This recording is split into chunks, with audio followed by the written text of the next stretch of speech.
Hello everyone, this is Bentley, and today we're going to show off the very last of a set of new fish that have come into my house. This will probably be the last new fish order I do in a really long time. As you guys know, I tend to keep a lot of my tanks for as long as possible. I've had most of these for a bit, including the last ones that came from Dan's Fish. So let's check out the unboxing from Dan's Fish. We'll check on those fish a couple of times as they get settled in, and then we'll look at the two other species of new fish that are in my house. They'll probably be the last new fish I get for quite a while. So let's check those out.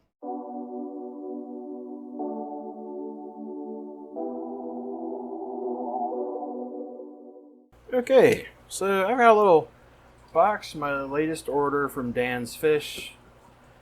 People seem to like checking out what I get. He did another massive rainbow order, actually more rainbow species I think than last time. And you might hear some click clack of nails. That's one of the dogs. So apologies for that, but it's about the only way I can do it. Thankfully, Dan is really awesome about working with people when it comes to making things arrive when you need them. Get my little box cutter out of the way here. Alright. So let's see what we got.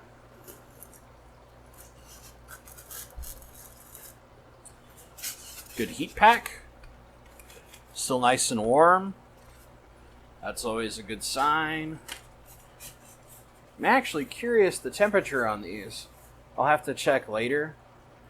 But as you can see, got a good number of fish. 10 in total, as I recall.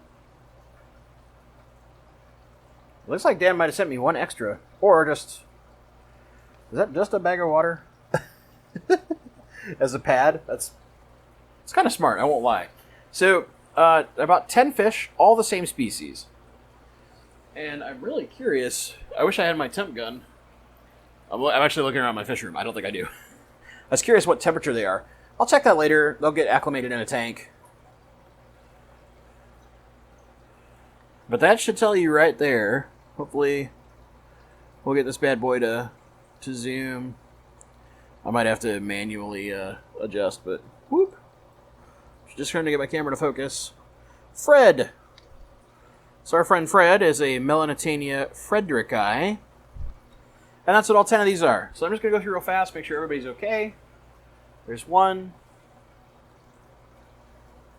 2, swimming around. I'm not going to show everyone off to the camera. They're stressed. They're fresh out of the box. Even though it's only overnight, they're not going to really have a lot of color. 3, good. That's definitely a boy. You can tell by the fins.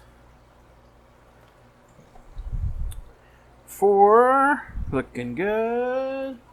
And it's funny, so Dan kind of gave me a heads up. I've been babbling at him for a while that this was the only fish I really wanted. It's a fish I've been after for a bit. So there's 2 rainbows that are kind of my cool pattern rainbows that are on my bucket list. The fredericki was one of them. Now I've got them, thanks to Dan.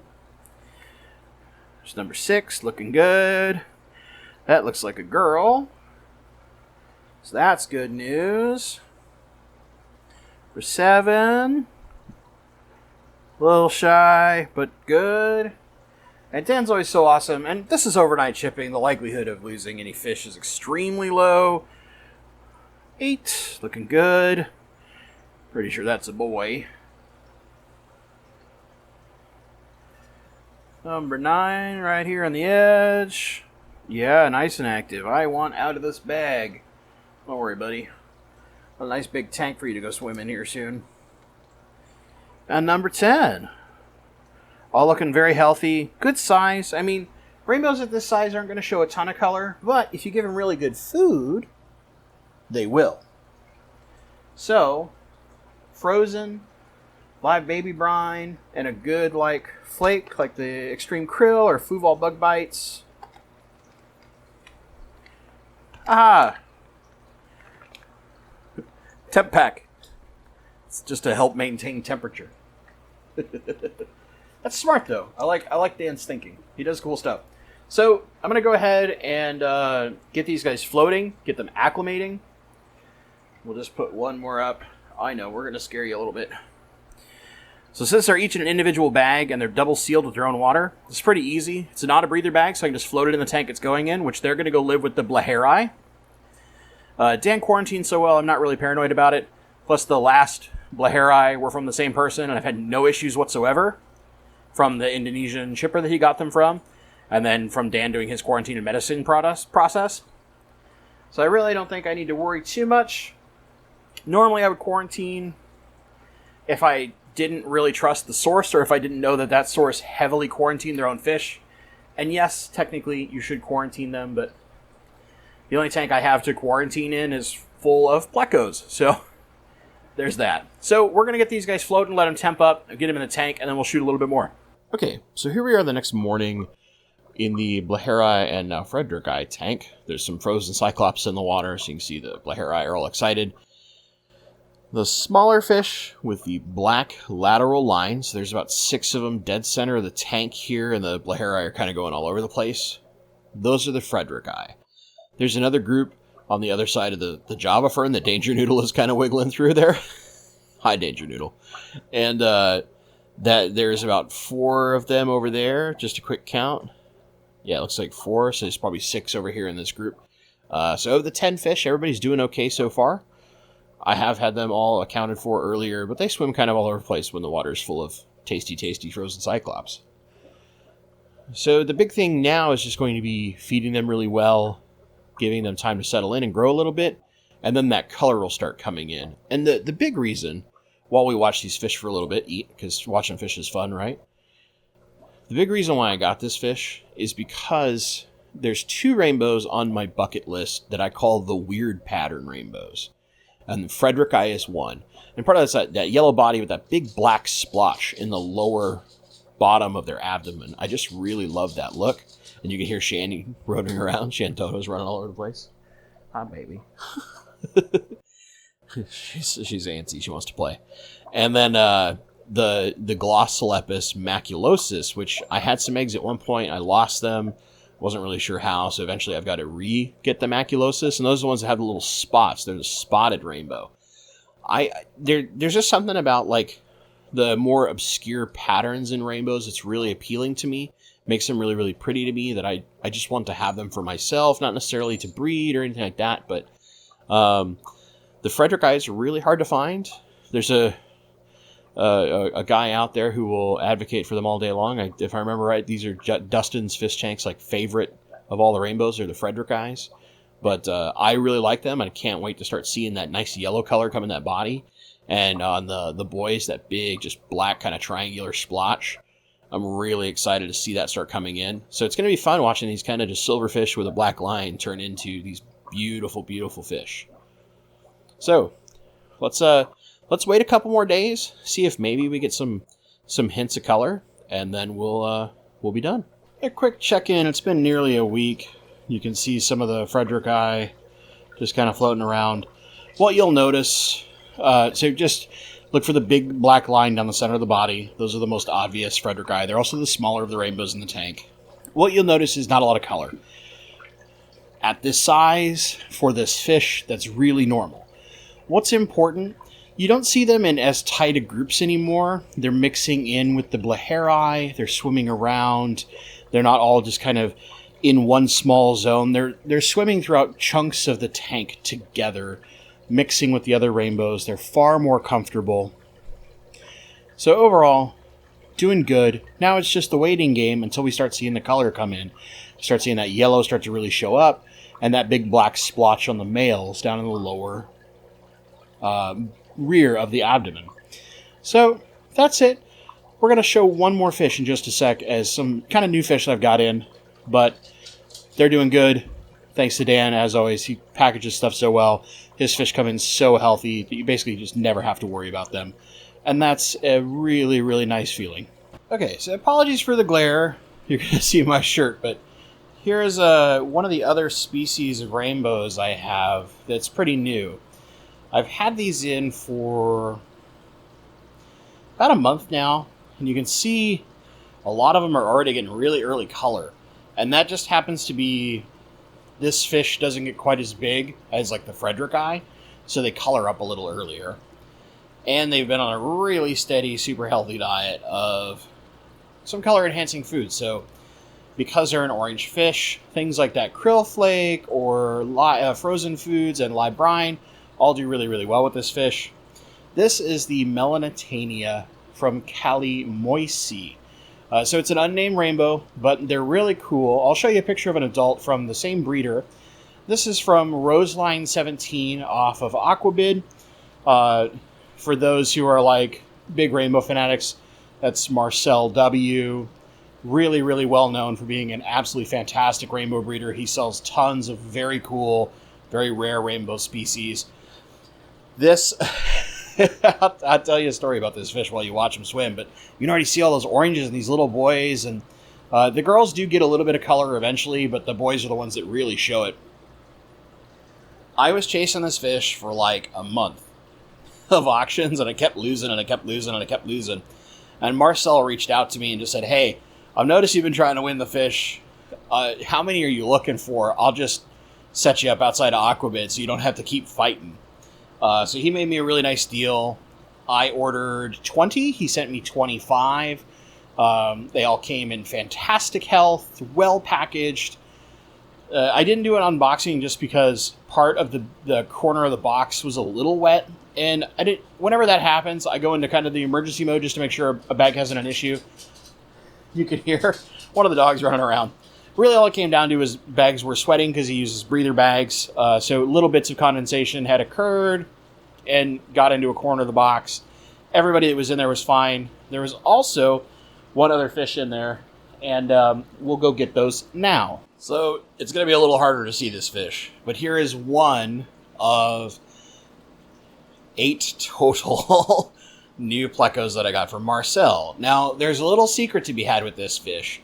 I actually have adults and a bunch of babies of this fish as well that I haven't told you guys about. They've been kind of a secret project. I got them stashed away. But this, if you can look at the tail, you see that bright yellowy orange seam on the edge of the tail? This is an Ancestris species, and that is one of the key things to tell you what it is. This is the Ancestris species wabenmuster, which in German means honeycomb. So this is the honeycomb Ancestris. It comes from a very specific capture that I think only happened like once down in the Amazon, and German breeders got a hold of them, and they're only starting to come this way to the United States. What I'll try to do is get you a shot of them from face on, but they're plecos, they hide a lot. If I can't find a good film shot, I will just show you a picture. This fish has a really cool kind of mustardy yellow honeycomb pattern and then black, right? And they keep that all the way to adulthood. And I would show you the adults, except that, as you can imagine, they're adult plecos. They hide in caves all the time. So eventually I'll show you those. I'm looking for a spawn here soon. I'm hoping, because a male's been showing me. One thing that's really cool about this fish, right? Let's see if I can slide the angle and give you a different picture, and I'll tell you a little bit more. I know it's a little hard to see, but there's a pleco that actually zipped in on the back of that container, and hopefully you can see the start of that honeycomb pattern. Now, what's really cool about this fish, the adult females keep that really, really well. The males, it gets a little more muddled.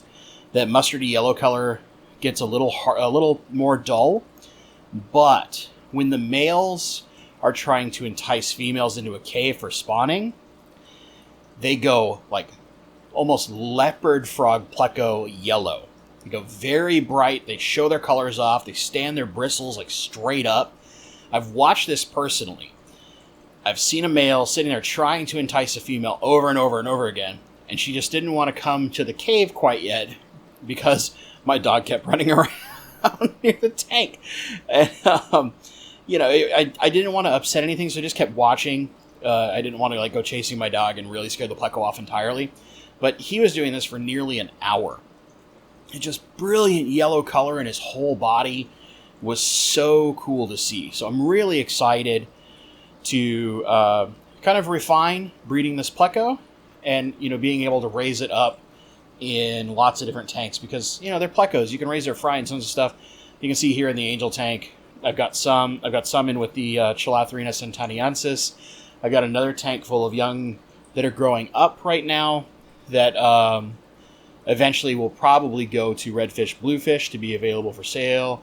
Possibly also steam-fought aquatics or maybe just steam-fought. It depends. I'm kind of working with both of them to see, who's a little more confident in shipping plecos. They're still a little ways off. They're real small. I want to make sure they're a little bigger before I ship them.